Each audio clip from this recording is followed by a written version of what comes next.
করে মহাজনগণ উদ্ধার হয়ে যান।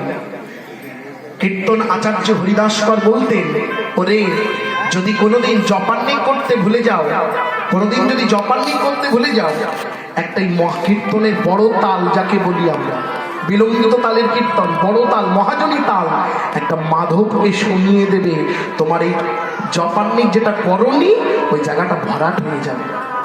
কীর্তন এমন বলছে, মহাজন যে কীর্তনকে জপান্নিকে সঙ্গে তুলনা করেছেন, বুঝতে পারছেন? আজকে সেই কীর্তনটা কোথায় গিয়ে দাঁড়িয়েছে, আমরা কি সুন্দর মেতে উঠেছি।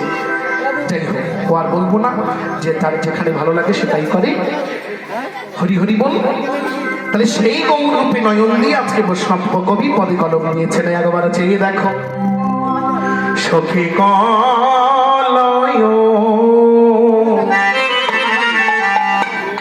গৌ